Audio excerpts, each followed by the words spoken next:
Benar ya Tuhan, firman-Mu itulah yang akan menuntun kami dan memimpin kami. Firman-Mu itulah yang akan terus menerangi jalan kami, sehingga kami juga boleh terus diproses oleh Allah menjadi semakin hari semakin serupa dengan Engkau. Kami bersyukur ya Tuhan, jikalau di dalam ibadah ini Engkau masih berkenan menyatakan isi hati-Mu melalui hamba-Mu yang lemah dan terbatas ini. Oleh karena itu Engkau kuasai hamba-Mu, pakai mulut bibirnya untuk menguraikan firman Tuhan. Biarlah Allah Roh Kudus juga menolong kami, supaya kami juga boleh mengerti, memahami, terlebih lagi kami juga boleh melakukan firman ini dalam kehidupan kami sehari-hari. Berbicaralah ya Tuhan, kami siap untuk mendengar. Di dalam nama Tuhan Yesus kami berdoa. Amin. Shalom Bapak Ibu yang terkasih. Kita bersyukur hari ini kita boleh bersama-sama datang beribadah kepada Tuhan. Itu semua karena anugerah, penyertaan, dan pertolongan Tuhan. Hari ini kita akan bersama-sama merenungkan sebuah tema, yaitu mengikuti perintah Tuhan. Nats yang diberikan kepada saya adalah dari Yosua pasal yang ke-6, ayat yang pertama sampai dengan ayat yang ke-27. Tetapi kita tidak akan membaca semuanya, saya mengajak kita untuk memperhatikan ayat yang pertama hingga ayat yang ke-11 saja. Yosua pasal 6 ayat yang pertama hingga ayat yang ke-11. Jikalau Bapak Ibu sudah menemukan, Bapak Ibu bisa memperhatikan, saya akan membacakan di dalam versi terjemahan baru yang kedua. Demikian bunyi firman Tuhan. Kota Yeriko sudah ditutup dan tertutup rapat oleh karena orang Israel. Tidak ada orang keluar masuk kota itu. Berfirmanlah Tuhan kepada Yosua, lihatlah, aku sudah menyerahkan ke dalam tanganmu Yeriko dengan rajanya dan pejuang-pejuangnya yang gagah perkasa. Kamu para prajurit sekalian harus mengelilingi kota itu dan mengitarinya 1 kali. Engkau harus berbuat demikian selama 6 hari. Dan 7 imam membawa 7 sangkakala dari tanduk domba di depan tabut. Tetapi pada hari ke-7 kamu harus mengelilingi kota itu 7 kali. Sementara imam-imam itu meniup sangkakala. Ketika sangkakala dari tanduk domba itu ditiup dengan bunyi yang panjang, dan kamu mendengar bunyi sangkakala itu, seluruh bangsa itu harus bersorak-sorai dengan nyaring. Pada saat itu tembok kota akan roboh. Lalu bangsa itu harus menaikinya, masing-masing di bagian yang terdekat. Kemudian Yosua bin Nun memanggil imam-imam dan berkata kepada mereka, angkatlah tabut perjanjian itu. 7 imam harus membawa 7 sangkakala dari tanduk domba di depan tabut Tuhan. Ia berkata kepada bangsa itu, majulah, kelilingi kota itu, dan prajurit bersenjata harus berjalan di depan tabut Tuhan. Segera sesudah Yosua berkata kepada bangsa itu, berjalanlah maju ke 7 orang imam yang membawa 7 sangkakala dari tanduk domba itu di hadapan Tuhan. Mereka meniup sangkakala, sementara tabut perjanjian Tuhan mengikuti mereka.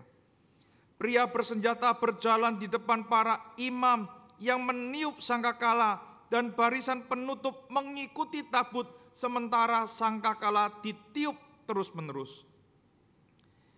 Yosua memberi perintah kepada bangsa itu, jangan bersorak dan jangan perdengarkan suaramu, sepatah kata pun jangan keluar dari mulutmu, sampai pada hari aku perintahkan padamu, bersoraklah, barulah kamu bersorak. Demikianlah tabut Tuhan mengelilingi kota itu, mengitarinya 1 kali. Kemudian mereka kembali ke perkemahan dan bermalam di perkemahan itu. Sampai demikian jauh firman Tuhan dibacakan. Selamat dan berbahagia bagi setiap kita yang membaca, merenungkan, dan juga melakukan firman Tuhan dalam kehidupan kita sehari-hari. Bapak Ibu saudara yang dikasihi oleh Tuhan, saat ini kita hidup di dalam kemajuan teknologi yang sangat pesat, Bapak Ibu ya. Dan melalui kemajuan teknologi ini kita dapat belajar banyak hal, Bapak Ibu. Kita dapat belajar banyak hal melalui kemajuan teknologi ini. Salah satunya Bapak Ibu, kita dapat belajar memasak. Ya, ibu-ibu di sini kalau kekurangan resep, sekarang enggak usah beli majalah Nyata atau tabloid Nyata. Tinggal buka channel YouTube, ibu-ibu bisa cari menu apa dan di sana ibu-ibu bisa masak. Apa saja keberhasilan Bapak Ibu? Apa saja yang membuat kita berhasil ketika kita memasak melalui channel YouTube itu? Yang pertama Bapak Ibu, yang harus kita perhatikan adalah bahwa jumlah atau komposisi dari bumbu atau bahan yang kita gunakan haruslah sesuai. Kalau di sana ditulis 100 gram Bapak Ibu, jangan ditambahi 1 kilo Bapak Ibu ya. Nanti akan tidak enak rasanya. Selain jumlah Bapak Ibu, kita juga harus mengikuti kapan bahan itu dimasukkan ya. Sebelum dimasukkan bahan itu harus diapakan dulu, begitu kan? Kita harus mengikuti panduan cara memasak yang diperagakan di dalam video itu. Dan kalau kita ikuti satu persatu, minimal Bapak Ibu, masakan itu enak untuk kita makan sendiri. Meskipun belum tentu lulus untuk dijual Bapak Ibu ya. Hal kedua yang kita bisa pelajari adalah apa Bapak Ibu? Kita dapat melakukan perbaikan dari beberapa barang yang kita miliki Bapak Ibu. Misalnya Bapak Ibu, komputer atau laptop atau printer yang kita miliki, kita dapat perbaiki sendiri. Beberapa waktu yang lalu saya mendapat sebuah printer laser Bapak Ibu yang rusak. Ya, saya suka printer laser karena apa Bapak Ibu? Karena hemat Bapak Ibu ya. Dan kalau dibiarkan ya, tintanya itu serbuk tintanya itu tidak kering. Nah, kalau tinta yang biasa kalau tidak dipakai dia akan kering begitu kan. Saya bawa pulang Bapak Ibu, dilihat dari casingnya saya tahu bahwa printer ini sudah lama tidak dipakai. Ditambah ketika saya buka dalamnya Bapak Ibu, saya lihat ada serbuk-serbuk tinta yang berceceran. Untuk membersihkannya Bapak Ibu, apa yang saya lakukan? Saya buka YouTube, saya lihat cara membersihkan printer laser tipe ini. Bapak Ibu saya ikuti, buka yang ini congkel sampai bunyi ceklek begitu ya. Terus kemudian kamu akan buka ini, kamu akan buka ini gitu ya. Yang kanan sudah terbuka, yang kiri sudah terbuka, atas terbuka, yang bawah terbuka, tinggal dibersihkan. Sekali lagi Bapak Ibu, kunci keberhasilannya adalah apa Bapak Ibu? Kita taat mengikuti langkah-langkah yang diperagakan di dalam video tutorial yang membimbing dan menuntun setiap kita. Ketika kita tidak taat, maka Bapak Ibu, yang didapatkan itu adalah bukan keberhasilan. Sekarang itu semuanya dapat diperoleh dengan mudah. Kita dapat belajar dengan cara apapun. Bahkan saya boleh katakan kepada anak-anak muda yang ada di tempat ini. Kalau boleh, kita sekarang belajar bahasa Mandarin. Waduh, angel musuh. Memang perlu satu ya, Roh Kudus Bapak Ibu ya, karena bahasa Mandarin itu katanya bahasa roh Bapak Ibu ya. Sulit, iya. Saya ngomong sama mahasiswa saya, kalau kamu lulus dari kampus ini dengan cuma gelar sarjana, jangan kamu bangga. Kenapa? Karena gelar sarjana dari kampus lain itu juga banyak, begitu kan. Kalau kamu tidak punya keahlian khusus, maka tidak ada perusahaan yang mungkin akan melirik kamu, begitu kan. Dan saya ngomong kalau bisa kamu belajar bahasa Mandarin, kenapa?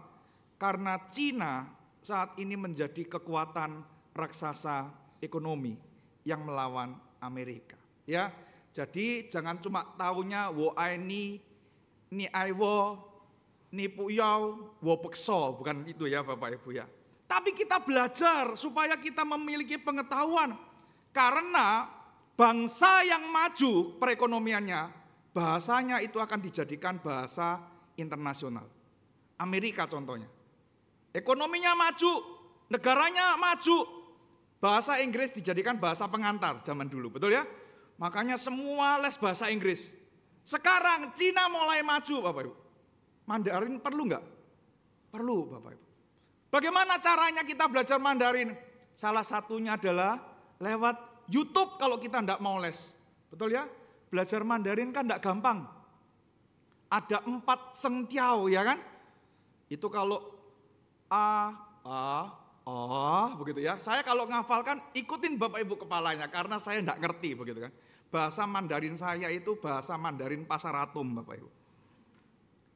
Sekali lagi, kunci dari keberhasilan yang kita dapat raih ketika kita melihat, ketika kita belajar dari video-video tutorial yang ada di YouTube adalah apa? Ketika kita mau taat mengikuti langkah demi langkah yang ada. Bapak Ibu, demikian juga dengan kehidupan spiritual kita. Bahwa keberhasilan akan menjadi bagian dalam kehidupan kita apabila kita mau taat berjalan mengikuti perintah Tuhan. Saya ulangi sekali lagi. Keberhasilan akan dapat kita raih dalam hidup kita apabila kita mau berjalan dengan taat untuk apa? Mengikuti perintah Tuhan. Bapak Ibu, kalau kita melihat bagian yang kita baca hari ini adalah bagian tentang penaklukan kota Yeriko. Kita tahu setelah mereka masuk ke dalam tanah Kanaan, tidak berarti mereka berhenti untuk berperang. Kenapa Bapak Ibu? Karena di sana masih ada bangsa-bangsa yang menyembah berhala Bapak Ibu. Dan kalau kita lihat, ketika mereka ditinggalkan oleh Yosua di dalam kitab Hakim-Hakim, mereka tidak memusnahkan semua bangsa itu. Akhirnya apa, Bang? Mereka jatuh kepada penyembahan berhala. Salah satunya ini adalah kota Yeriko ini, Bapak Ibu. Mereka harus menaklukkan kota ini dan itu jelas difirmankan oleh Tuhan. Bapak Ibu, kalau kita melihat perjalanan menaklukkan kota Yeriko ini adalah perjalanan yang tidak mudah. Dari mana kita tahu Bapak Ibu? Coba kita perhatikan di dalam ayat yang pertama. Di sana dikatakan bahwa kota Yeriko sudah ditutup dan tertutup rapat oleh orang Israel. Artinya Bapak Ibu, kita tidak bisa mengirimkan orang untuk tahu kondisi di dalam kota Yeriko. Dengan demikian kita tidak akan bisa merancang strategi. Kalau kita bisa kirimkan orang masuk, kita tahu, oh kota perlindungannya di sini, markas militernya di sini, orang-orangnya jumlahnya berapa, betul ya? Orang itu bisa keluar untuk melaporkan itu, begitu kan? Tidak ada yang bisa dilakukan lagi Bapak Ibu, karena sudah ditutup dan tertutup rapat. Bapak Ibu, ini menandakan bahwa peperangan yang mereka lakukan itu adalah sesuatu hal yang sulit. Bahkan kalau kita lihat Bapak Ibu, kota Yeriko ini memiliki pejuang-pejuang yang gagah perkasa di dalam ayat yang kedua. Bapak Ibu Saudara yang dikasihi oleh Tuhan, ini adalah sesuatu hal yang mustahil. Ini adalah hal yang tidak mungkin untuk dilaksanakan. Tetapi sekalipun itu susah, mustahil dan tidak mungkin dilaksanakan, apa yang Tuhan katakan Bapak Ibu kepada Yosua? Tuhan telah menyerahkan Yeriko ke dalam tangan Yosua. Itulah yang menjadi jaminan dari Yosua Bapak Ibu untuk dapat melangkah berperang melawan kota Yeriko ini. Bapak Ibu Saudara yang dikasihi oleh Tuhan, kalau kita melihat ya, pengalaman seperti itu sudah pernah mereka alami. Di mana Bapak Ibu? Yaitu di dalam pasal 3 ayat yang ke-15. Di saat itu mereka akan menyeberangi sungai Yordan untuk tinggal di seberang kota Yeriko. Ketika mereka berjalan menyeberangi sungai Yordan, dikatakan air sungai itu meluap. Dan akhirnya para pengangkat tabut itu dan kaki para imam yang mengangkat tabut itu masuk ke dalam air. Nah, kalau semuanya masuk ke dalam air, tentu saja pasti mereka akan susah untuk menyeberangi sungai itu. Tetapi apa yang terjadi, Bapak Ibu? Sesuatu yang nampaknya mustahil untuk mereka lakukan, sesuatu yang nampaknya tidak mungkin untuk mereka lakukan, tetapi dikatakan di dalam ayat 16, dapat mereka lakukan karena apa? Air sungai itu berhenti mengalir dari hulu dan menjadi satu bendungan. Bahkan aliran air ke Laut Araba, Laut Asin terputus. Sehingga apa? Bangsa itu bisa menyeberangi sungai Yordan. Bapak Ibu Saudara yang dikasihi oleh Tuhan, di dalam kehidupan kita saat ini, saya yakin ada banyak hal-hal yang nampaknya mustahil untuk kita lakukan. Ada banyak hal-hal yang tidak mungkin untuk kita jalani. Tetapi Bapak Ibu, kalau kita serahkan semuanya ke dalam tangan Tuhan, saya percaya Tuhan akan buka jalan terhadap hal itu. Dan kalau kita maju sedikit Bapak Ibu ya, di dalam ayat 3 sampai dengan ayat yang ke-6. Apa yang harus orang Israel itu lakukan Bapak Ibu? Orang Israel itu harus berjalan. Bayangkan ya, mereka itu cuma berjalan mengelilingi dan mengitari kota Yeriko. Mereka tidak perlu bawa pedang, tidak perlu ngangkat tombak, mereka cuma jalan saja. Bapak Ibu, di hari yang pertama sampai dengan hari yang ke-6, mereka cuma keliling satu kali. Ya. Sedangkan di hari yang ke-7, mereka mengelilinginya sebanyak 7 kali. Sambil ditiupkan sangkakala, sampai Yosua bilang bersoraklah, maka bangsa Israel itu akan bersorak. Saya yakin Bapak Ibu, di dalam metode perang manapun nggak ada metode perang kayak begini, betul nggak? Kalau kita mau perang, kita harus tahu kekuatan dari lawan kita. Kita hitung jumlah prajuritnya berapa, kalau malam yang berjaga berapa, pintu gerbangnya dijaga berapa orang, betul ya? Saya senang nonton film drama Korea yang kerajaan-kerajaan itu Bapak Ibu. Di sana itu Bapak Ibu kalau mau perang itu ya, itu dilihat semuanya itu, dianalisis. Bahkan ketika tinggal di kemah, nanti melewati daerah seperti ini, aliran airnya seperti apa begitu. Itu kan strategi untuk menyerbu. Tapi Bapak Ibu, perang menaklukkan Yeriko ini, mereka tidak perlu menggunakan kepandaian mereka. Mereka tidak perlu melakukan apa-apa, cuma jalan saja. Saya mau tanya Bapak Ibu, kalau Bapak Ibu diperintahkan Tuhan seperti itu, kira-kira Bapak Ibu akan ngomong sama Tuhan apa? Guyonan ya Tuhan ini. Ini lawan nih pahlawan-pahlawan pejuang yang gagah perkasa. Kok sekarang kita tidak perlu melakukan apa-apa di dalam peperangan ini. Bapak Ibu yang dikasihi oleh Tuhan, terkadang ada banyak hal yang kita itu cuma perlu diam, duduk tenang dan membiarkan Tuhan bekerja. Seringkali mohon maaf ya, kita jadi orang yang pinter, tetapi kita sok pinter, kita merasa lebih pinter dari Tuhan. Bahkan bukan hanya kita lebih pinter, tetapi kita hiperaktif. Kalau orang Jawa bilang keminter dan hiperaktif. Terkadang kita cuma perlu tenang, kita duduk diam, kita mau dengar Tuhan melakukan apa. Bapak Ibu yang dikasihi oleh Tuhan, kalau kita lihat di dalam ayat yang keempat, ada sesuatu yang aneh Bapak Ibu. Ada apa Bapak Ibu? Ada pengulangan kata 7 di sana ya. 7 imam membawa 7 sangkakala, Terus kemudian tetapi pada hari ketujuh kamu harus mengelilingi kota itu 7 kali. Bapak Ibu, angka 7 adalah angka yang spesial di dalam Alkitab. Dan di dalam ayat 4 ini muncul sebanyak 4 kali. Dan di dalam pasal ini muncul sebanyak 14 kali. Apa artinya ini, Bapak?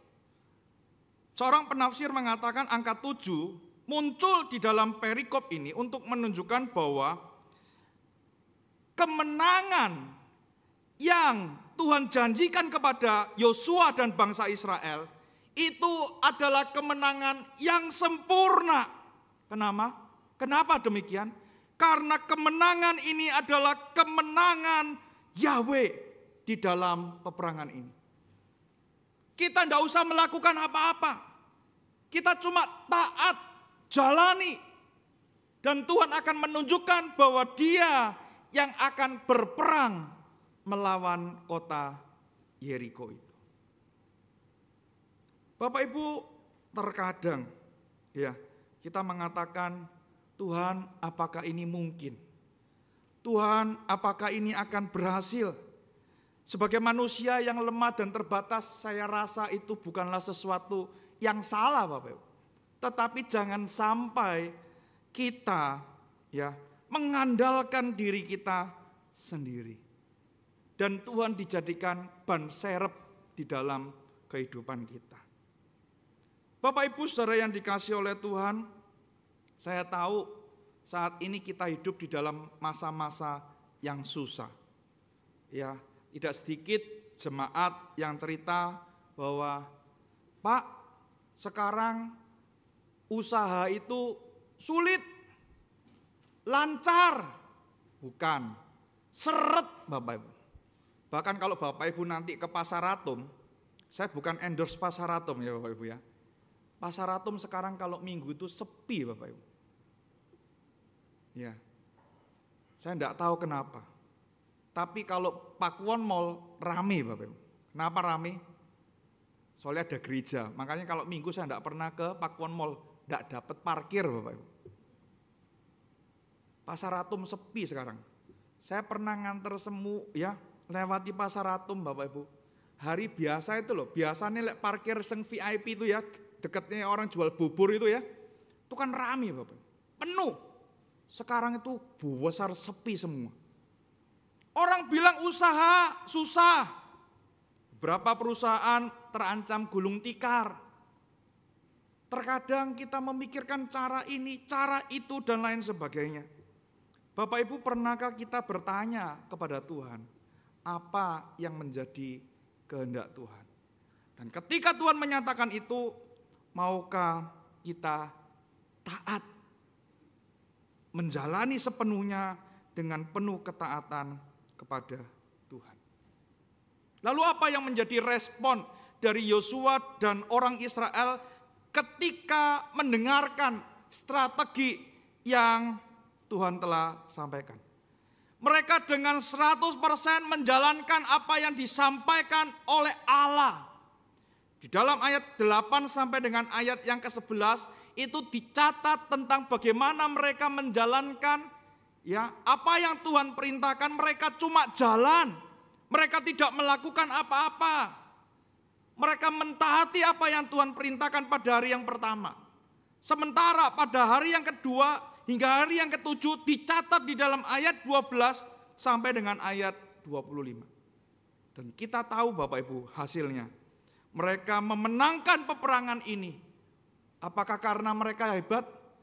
Bapak Ibu saya tanya, kalau orang tidak melakukan sesuatu, dia mendapatkan sesuatu, berarti yang hebat orang itu atau karena apa? Pasti bukan orang itu, betul ya? Wong dia tidak melakukan apa-apa tetapi dia dapat. Di dunia ini kita diajarkan apa? Untuk mendapatkan sesuatu kita harus melakukan sesuatu. Tetapi di dalam peperangan ini mereka tidak melakukan apa-apa tetapi mereka mendapatkan kemenangan. Berarti Bapak Ibu itu karena apa?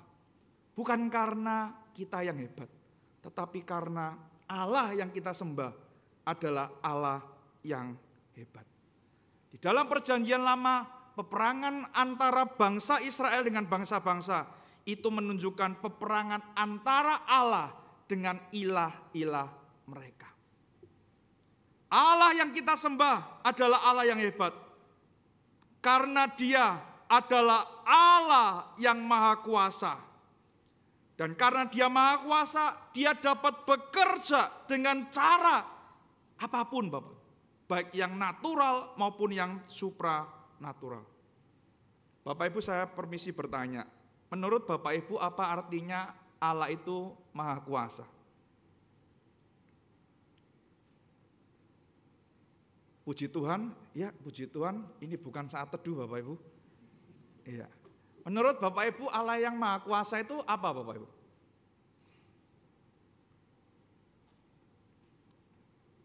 Ada lagu sekolah minggu ya. My God is so big, so strong and wonderful. There is nothing my God cannot do. Oh oh. Ya toh, bahasa Indonesia ya.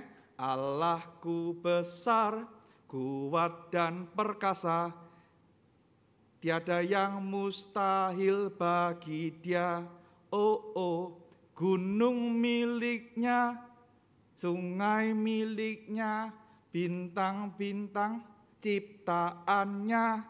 Oh oh, Allahku besar, kuat dan perkasa, tiada yang mustahil bagi Dia.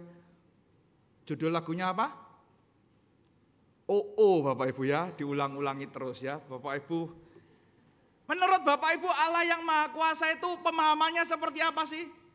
Bahwa Allah dapat melakukan segala sesuatu asalkan segala sesuatu itu tidak bertentangan dengan naturnya, tidak bertentangan dengan karakternya, dan tidak bertentangan dengan rencana kekalnya. Di dalam kemahakuasaan Allah itu, Ia dapat bekerja dengan berbagai macam cara, baik yang natural maupun yang supranatural di dalam kehidupan kita, Bapak Ibu. Dan seringkali, mohon maaf, kita seringkali menuntut Allah untuk hanya bekerja dengan cara yang supranatural. Dan kalau kita lihat, kita susah untuk bersyukur ketika kita melihat pemeliharaan Allah yang natural melalui hidup kita. Sebagai contoh, ketika kita mau diberkati Bapak Ibu, cara yang supranatural yang kita tuntut adalah apa? Dikasih uang. Tiba-tiba ada uang kaget datang ke rumah kita. Selamat, Anda layak mendapatkan 15 juta dari uang kaget. Begitu kan? Dan Anda harus menggunakan ini, membelanjakan ini selama setengah jam. Seringkali kita berharap kita menang undian, betul nggak? Beli elektronik di Hartono Elektronik, Bapak Ibu. Belinya 200.000 dapat 1 nomor undian. Begitu ketika undian berlangsung, ayo aku dapat mobil, begitu kan?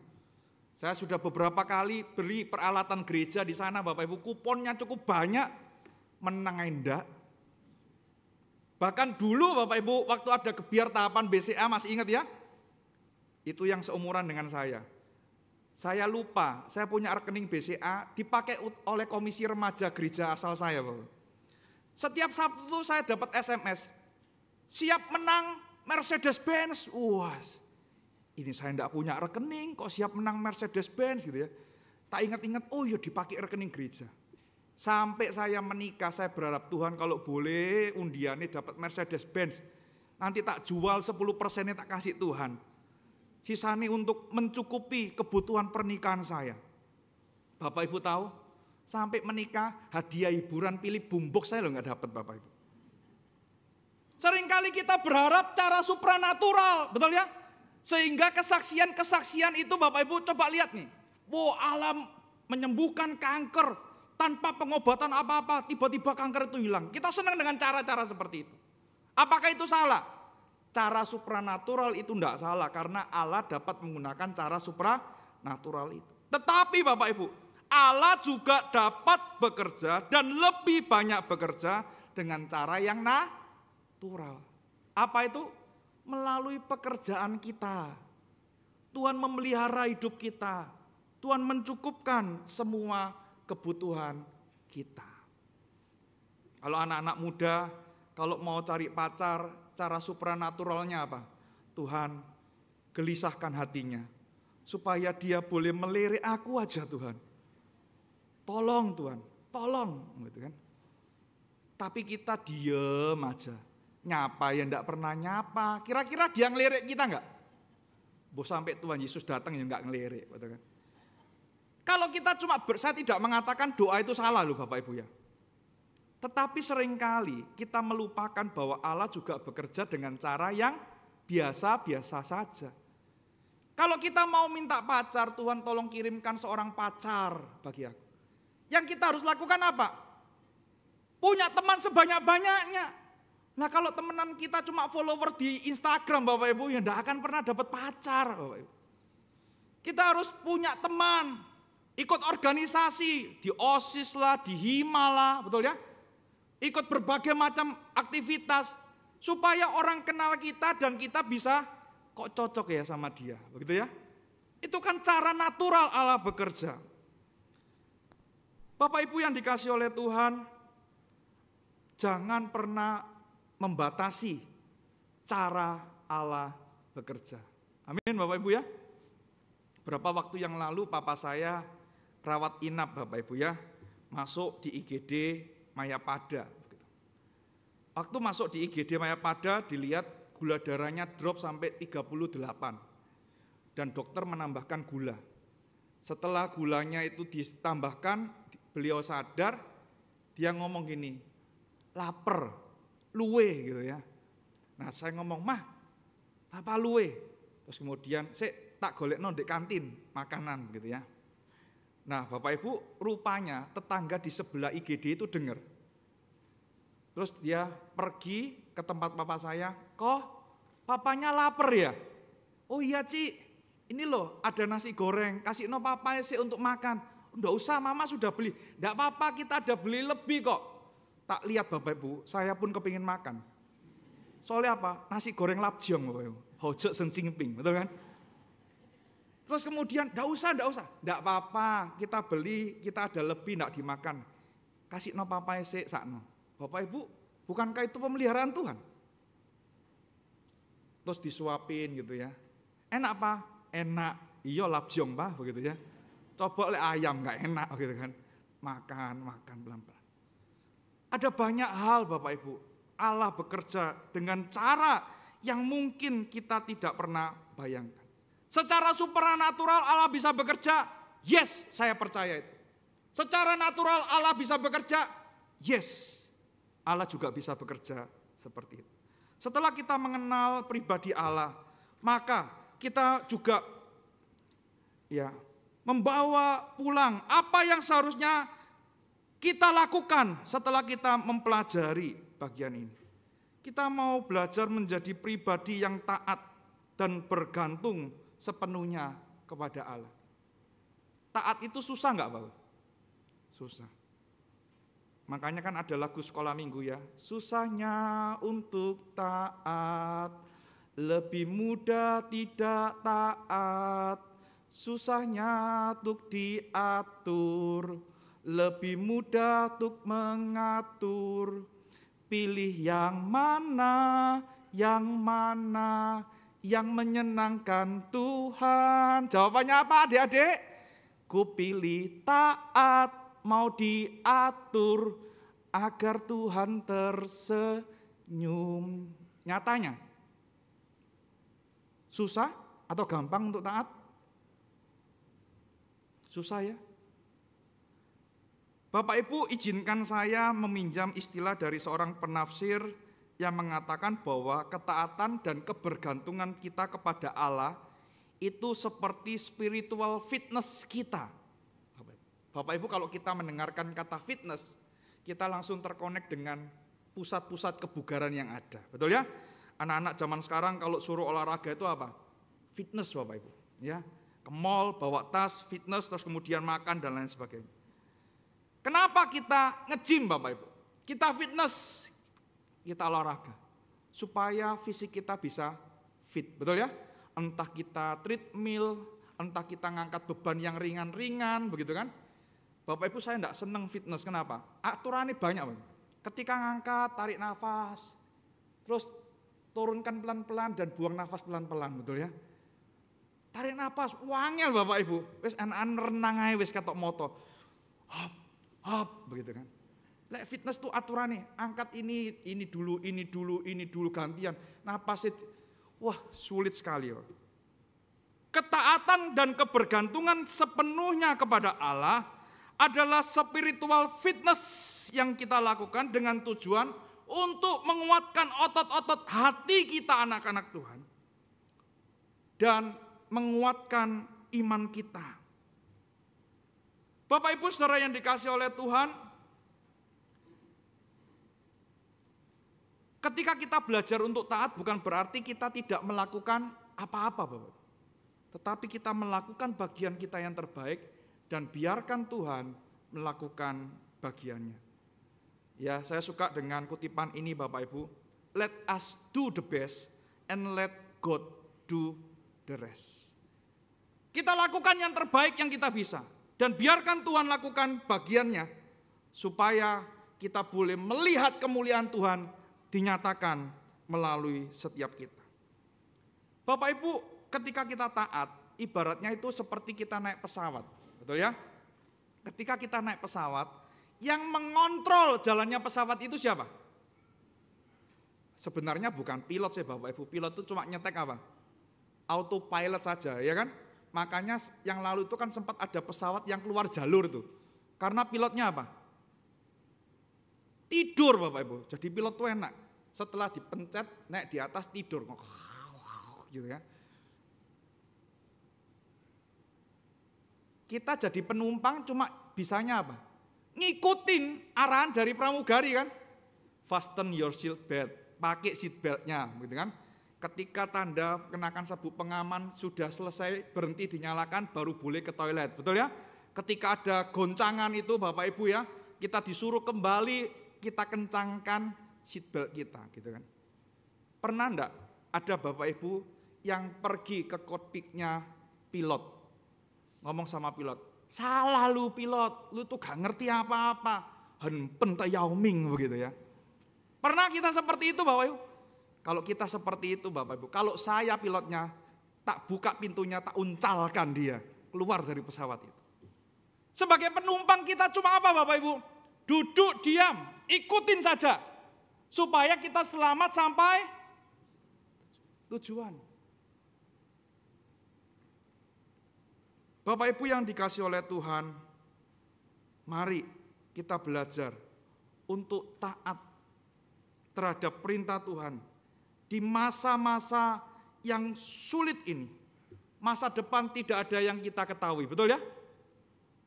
Orang berkata, Pak, ndak ikut investasi, ya seneng aja hasilnya bagus semua, betul kan? Tapi investasi itu kan bisa suatu saat hasilnya apa? Bukan cuma turun Bapak Ibu, anjlok sama nyungsep gitu kan.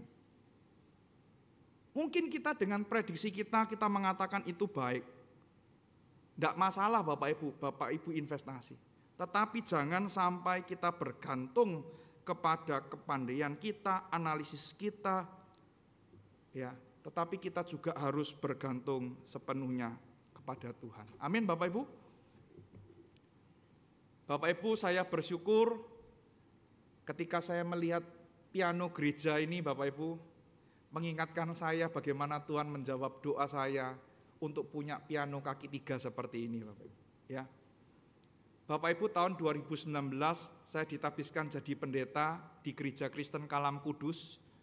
Waktu itu pianonya masih U1 Bapak Ibu, upright, yang main piano pasti tahu begitu ya. Di stem karena mau mau penabisan di stem. Setelah di stem Bapak Ibu, bunyinya masih tidak enak. Di stem lagi Bapak Ibu. Ya. Kita manggilnya bukan tukang yang receh Bapak Ibu. Kita panggilnya tukang yang ciamik. Saya sampai ngomong gini, Tuhan kapan ya saya punya piano kaki 3. Bapak Ibu, ketika saya mengajukan dana hibah ke pemerintah provinsi, saya survei ya harga piano upright U1 aja yang import ya Bapak Ibu ya, dari Repen itu Bapak Ibu, U1 itu sesek diau. Berapa itu? sesek temenan Bapak Ibu, 40 juta. Ya kan? Terus kemudian mau tak masukkan, wis gak usah wis, lebih baik beli AC untuk jemaat. Karena waktu itu gereja kami di balkonnya belum ada AC.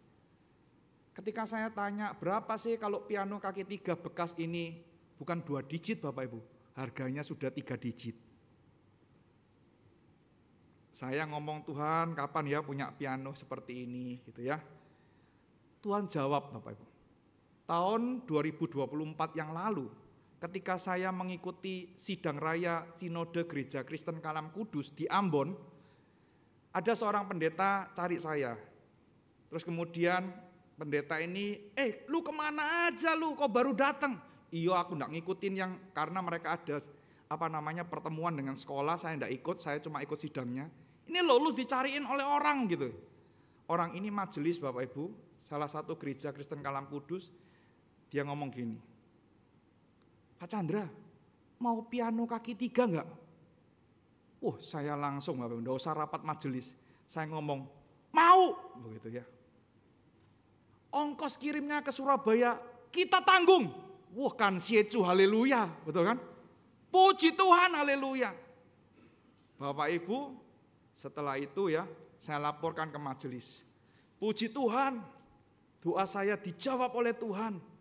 Kita hari ini dapat persembahan piano kaki 3, bukan larutan cap kaki 3, begitu kan? Setelah itu Bapak Ibu, di dalam sidang itu ada juga ibadah emeritasi ketua sinode kami karena sudah umur 60, begitu ya. Yang mempersembahkan ini adalah Gereja Kristen Kalam Kudus Ambon. Saya tanya, kok boleh enggak saya lihat pianonya? Boleh musuh, boleh, gitu ya.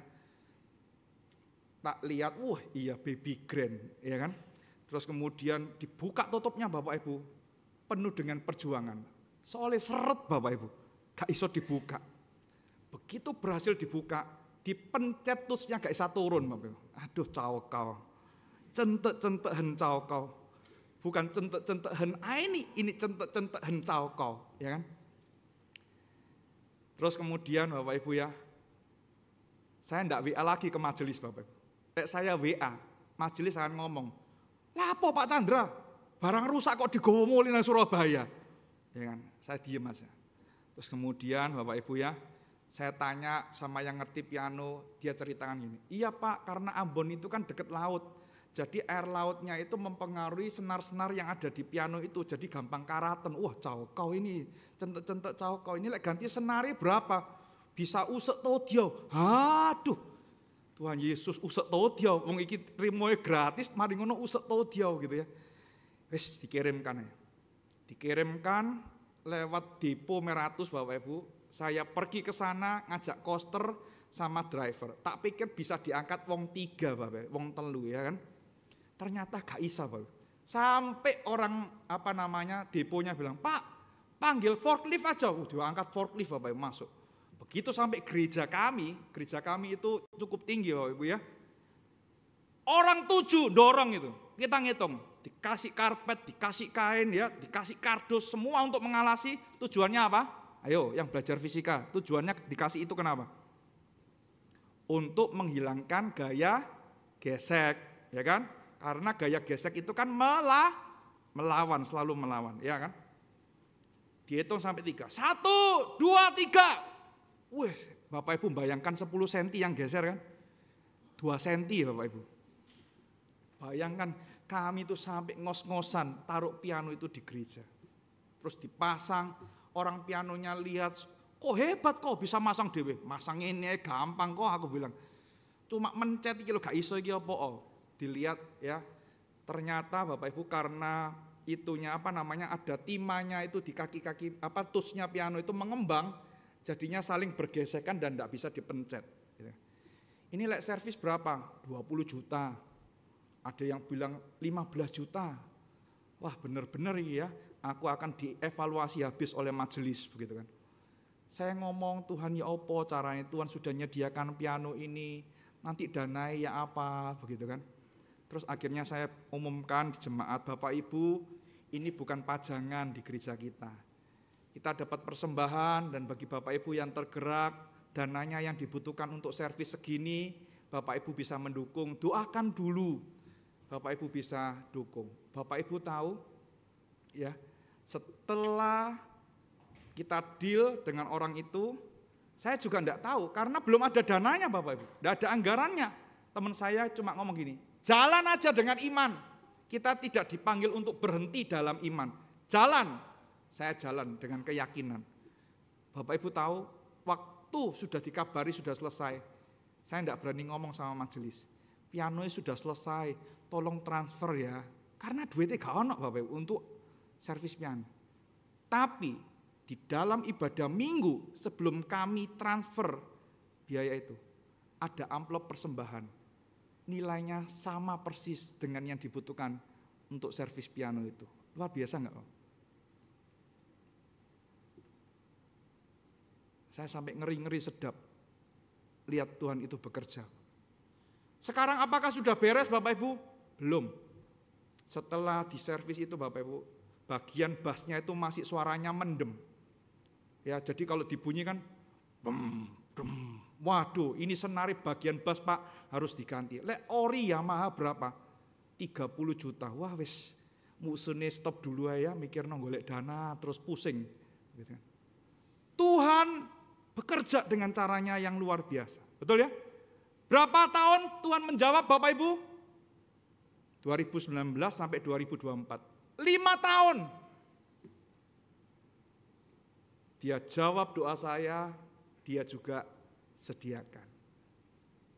Yang kedua, mobil gereja kami itu Bapak Ibu beda dengan mobil gereja-gereja pada umumnya. Mobil gereja kami itu Alphard Bapak Ibu. Keren ya, GKY mobil jemaatnya apa? Hah? Luxio kalah Bapak Ibu ya. Kita itu Alphard tapi mereknya Grand Max Bapak Ibu. Kan podo toh Alphard toh, bukaannya samping gitu kan. Mobil gereja kami 11 tahun Bapak Ibu. Pintu belakangnya itu kalau jalan apa ya? Kayak mengap-mengap sedikit Bapak Ibu. Itu kalau duduk di belakang uji nyali beneran Bapak Ibu ya kan. Saya ngomong Tuhan, kita mau meremajakan mobil gereja. Dikumpulkan persembahan, 2 tahun ngumpulkan dapat 90 juta. Mobil kan harganya sekarang tiap tahun tambah naik kan. 245 juta Bapak, Grand Max gitu. Ya. Kemudian dikumpulkan. Suatu kali ada seorang jemaat gini, Pak Chandra, ada trade in di Astra. Coba kita datang yuk, siapa tahu mobil kita lakunya mahal. Ya toh? Saya datang Bapak Ibu, saya ikutin, Mas mau ikut program trade in begitu kan. Mobilnya apa? Alphard tapi Grand Max begitu kan. Coba lihat mobilnya gitu ya. Dilihat bodinya enggak pernah kecelakaan, terus enggak pernah dilas disambung begitu ya, diperiksa. Pak ini panas, boleh enggak tak pindahkan? Aduh mati, jangan dipindahkan. Kenapa Bapak Ibu? Karena mobil kami itu kalau di starter kadang enggak bisa nyala, harus dimasukkan persneling 1, persneling 2, mundur, baru nyala. Pokoknya dioklak-aklik persneling itu baru bisa nyala. Saya sampai ngomong sebelum turun sama jemaat saya ngomong gini, kon ya, sampai di starter kon ojo rewel, sampai rewel awas kon gitu. Mobil itu tak ancam gitu. Terus kemudian orang itu ngomong, boleh nggak saya pindahkan? Pak, gak usah Bapak capek-capek, driver saya aja yang pindahkan. Oh enggak apa-apa sekalian supaya saya tahu mesinnya gimana. Aduh Tuhan, ya opo gini. Tuhan tolong supaya mobil ini nyala dengan baik. Di starter Bapak Ibu, puji Tuhan, nyala dengan baik. Diperiksa, enggak ada kebocoran, olinya kering, bagus Pak mobilnya. Kira-kira Pak Pendeta minta harga berapa mobilnya? Sudah 11 tahun Bapak Ibu. Menurut pasaran, saya cek di OLX 40 juta, betul ya? Pak ini harapan ya, ya Bapak boleh minta ditawar berapa boleh, 80 juta. Pasti ngomong ini pendeta gendeng ya, mobil koyok ngene kok 80 juta. Tawar Bapak Ibu, pertama turun 72, terus kita nego-nego, wis toh ini apik, wis yakin ini apik wis, ya. Aku gak ngecap sampean wis delok dhewe mobilnya kaya apa, ya toh. Ya wes, 74,5 juta. Akhirnya Bapak Ibu, mobil kita laku 74,5 juta. Saya enggak usah ngomong sama majelis. Rekan-rekan setuju enggak? Wah, sangat setuju. Dari 40 juta cuan sanset dia kok enggak setuju? Setuju Bapak Ibu, dijual. 90 ditambah 70 jadi berapa anak-anak? Pinter kalau ngitung duit semuanya lancar Bapak Ibu ya, tapi lek buka Alkitab lambat semua begitu ya. Ipe liuk sediau, betul ya? Dari yang pe seseu itu dapat diskon karena trade in di Astra jadi yang PI. Sisanya usek dia dari mana?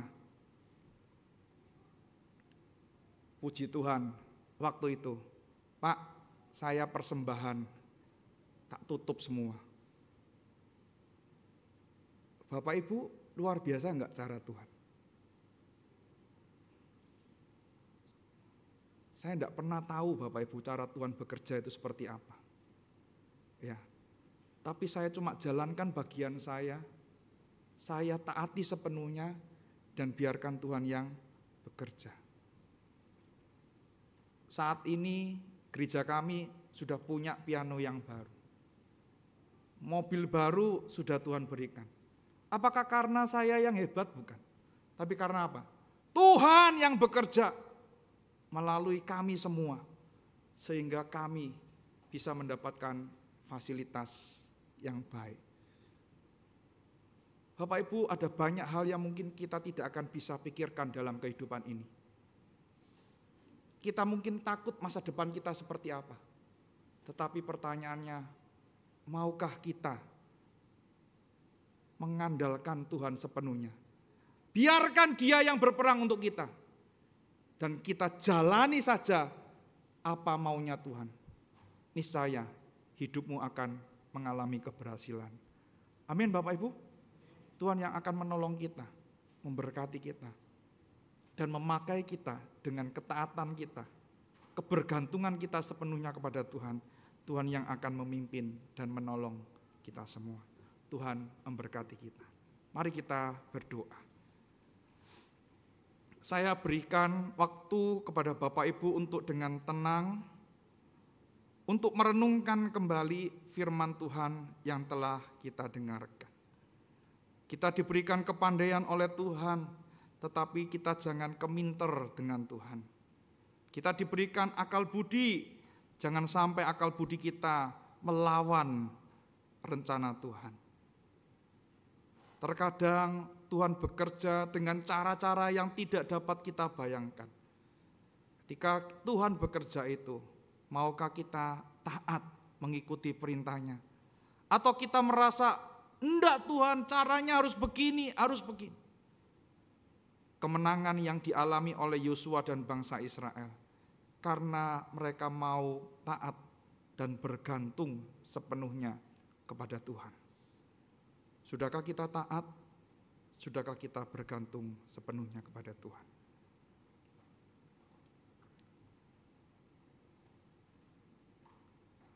Terima kasih Tuhan untuk firman-Mu yang sekali lagi mengingatkan kami bahwa kami mempunyai Allah yang maha kuasa. Allah yang dapat bekerja dengan cara yang supranatural dan dengan cara yang natural.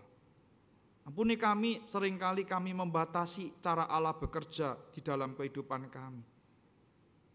Hari ini kami diminta untuk taat ketika kami berjalan bersama-sama dengan Tuhan. Kami mencari kehendak Tuhan. Dan ketika Tuhan menyatakan kehendak-Mu melalui firman-Mu, tugas kami adalah taat dan berjalan serta bergantung sepenuhnya kepada Tuhan. Ampuni selama ini kalau kami mengandalkan yang lain selain Tuhan. Ampuni kami jikalau selama ini kami tidak taat kepada Tuhan. Perbarui kami, supaya kami juga boleh melihat perkara-perkara yang besar yang Tuhan boleh nyatakan melalui kehidupan kami ketika kami mau taat dan bergantung sepenuhnya kepada Tuhan. Suara hamba-Mu telah selesai berbicara, tetapi biarlah Allah Roh Kudus yang terus bekerja di dalam kehidupan setiap kami. meteraikan firman-Mu ya Tuhan. Di dalam nama Tuhan Yesus kami berdoa. Amin. Tuhan memberkati kita semua.